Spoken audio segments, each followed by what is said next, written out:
Olá, seja bem-vindo à nossa sétima aula do nosso curso que Jesus deseja que você faça. Eu sou o pastor Gabriel Lamoso e tenho a alegria de estar sendo seu facilitador nesse curso e esperando em Deus que essas aulas, essas ministrações estejam sendo bênção na sua vida. Hoje iremos refletir sobre a sétima lição. O que Jesus deseja que você faça? Jesus deseja que você frequente e seja igreja. Muito bem. Quando nós falamos sobre igreja, nós precisamos estabelecer que não estamos falando sobre um prédio, um galpão, uma casa, uma construção. Igreja é gente. Igreja são pessoas. Pessoas regeneradas pelo Senhor. Pessoas salvas pelo Senhor que, uma vez tendo tido encontro com Jesus, congregam entre si em busca de cumprir um objetivo, cumprir uma missão. A missão de glorificar a Deus, fazendo discípulos de Jesus Cristo. Mas quem inventou a igreja? De quem foi a ideia de criar a primeira igreja? Muito bem. Mateus 16, 18 fala a respeito disso.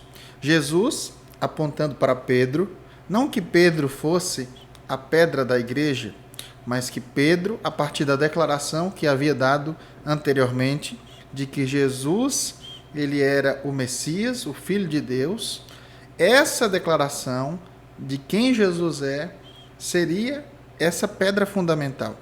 E Pedro, guiado pelo Espírito Santo, reproduz isso, que é a declaração de todo crente em Cristo Jesus.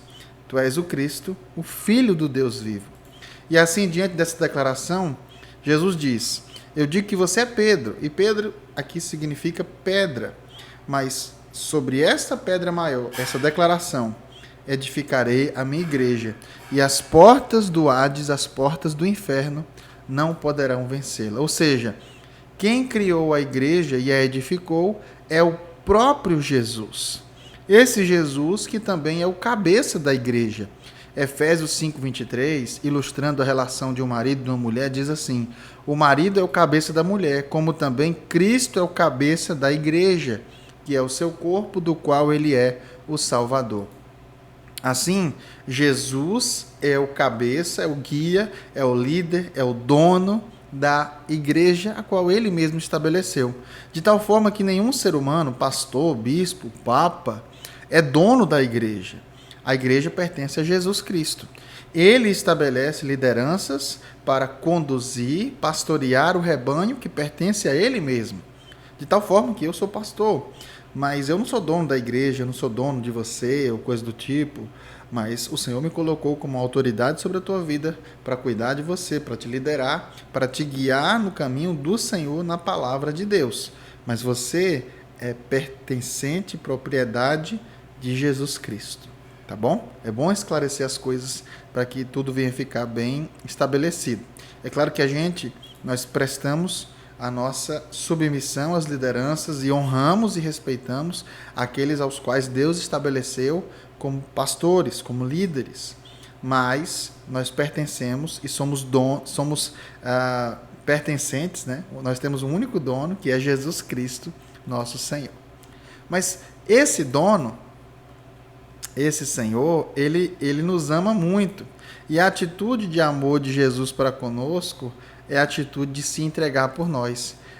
Efésios, capítulo 5, versículo 25, diz assim, também ilustrando a relação de maridos e mulheres, diz assim, maridos, amem suas mulheres, assim como Cristo amou a igreja e entregou-se por ela. Depois a gente vai falar sobre o papel do homem e da mulher na relação, mas é interessante de que o mandamento de Deus para os maridos, líderes, cabeças, é que eles tenham a mesma atitude de Cristo, a atitude de amar e se entregar. Os maridos pela igreja, pela mulher, e Jesus pela igreja. Então Jesus, ele é o dono da igreja, ele se entregou pela igreja, morrendo na cruz pela sua igreja. E o preço que ele pagou foi um preço muito caro. Atos 20, 28, Paulo falando aos presbíteros, pastores de Éfeso, que era uma cidade daquela época, ele diz o seguinte, cuidem de vocês mesmos e de todo o rebanho sobre o qual o Espírito Santo os colocou como bispos, pastores, para pastorearem a igreja de Deus, que ele comprou com seu próprio sangue. Então, o preço que Jesus pagou pela igreja, por você que está assistindo essa aula, foi um preço de sangue. O preço que Jesus comprou a sua vida, te resgatou, foi o preço da cruz, do derramamento de sangue na cruz do Calvário. Assim, Jesus comprou para si o que a Bíblia vai ilustrar como a sua noiva. Assim como o marido tem a mulher, Jesus tem a sua noiva. A noiva é ilustradamente representada como a igreja. A igreja é a noiva do Cordeiro, de Jesus Cristo, o Filho de Deus. E um dia, Jesus irá buscar a sua noiva, a sua igreja. É por isso que não existe alguém que diz ser crente em Cristo Jesus e não faz parte da igreja.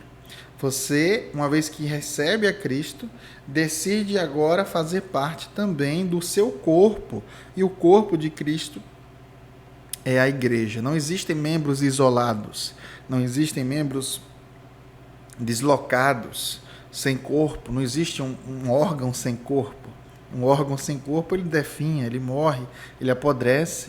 Assim também, alguém que faz parte do corpo de Cristo não pode andar distante desse corpo. É por isso que Hebreus 10, 25 nos diz o seguinte: não deixemos de reunir-nos como igreja, segundo o costume de alguns, mas encorajemo-nos uns aos outros, ainda mais quando vocês veem que se aproxima o dia. Ou seja, nós não podemos deixar de reunir como igreja.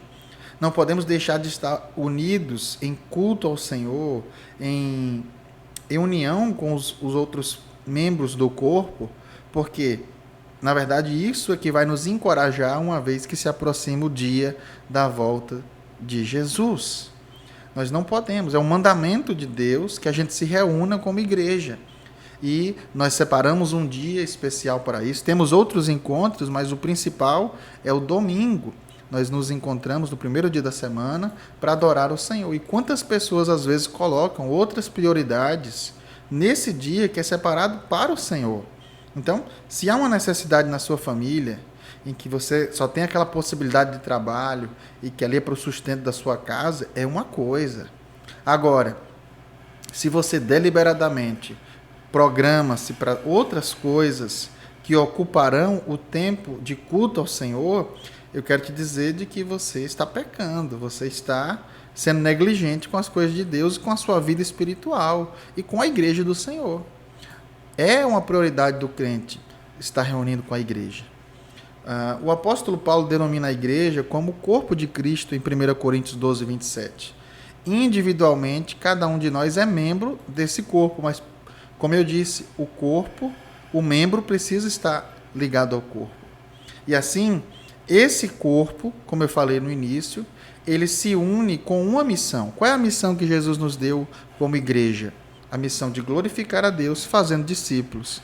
Mateus 28, 19 a 20 diz: portanto, vão e façam discípulos de todas as nações, batizando-os em nome do Pai, do Filho e do Espírito Santo, ensinando-os a obedecer ou guardar tudo o que eu lhes ordenei.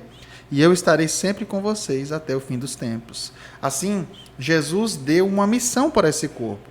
Nós não nos reunimos simplesmente por reunir. Nós nos reunimos para nos edificarmos e nos capacitarmos para o cumprimento dessa missão. Quando nós saímos da igreja no culto do domingo ou de outra reunião, nós saímos agora para lá fora cumprir a nossa missão. Por isso eu quero que você reflita sobre isso. Você, ao ser batizado, se tornará membro dessa igreja. E agora você fará parte, será responsável pelo sustento dos cultos, pelo sustento financeiro, pelo sustento das programações e pelo sustento da missão da igreja, cumprindo a vontade de Deus para a sua vida. Reflita sobre isso. Ser membro de uma igreja é fazer parte do corpo de Cristo. E eu quero dizer também que é um grande privilégio. Quantas vezes o corpo de Cristo me auxiliou nas minhas fraquezas, nas minhas necessidades. É como a ilustração antiga, mas muito eficaz, que fala a respeito de uma brasa. Uma brasa, quando ela está ali perto uma da outra, ela se aquece, mas quando ela é tirada de junto ali, ela é colocada à parte, logo ela se esfria. Assim também, quando estamos distante do corpo de Cristo, nós facilmente nos esfriamos, mas quando temos uns aos outros, nos apoiando, nos encorajando, estaremos mais firmes na caminhada até a volta do Senhor. Que Deus abençoe sua vida e que você possa viver a vida de igreja sendo feliz, caminhando uns com os outros, sabendo que são pessoas. Gente é gente em todo lugar do mundo. Vai ter gente que vai se chatear, vai ter gente que vai decepcionar você, mas eu digo que os benefícios de obedecer a Deus são muito maiores do que as dificuldades que se levantam no caminho. E a igreja é a noiva de Cristo e é uma bênção na minha vida e uma bênção na tua vida também. Que Deus te abençoe e até a próxima aula.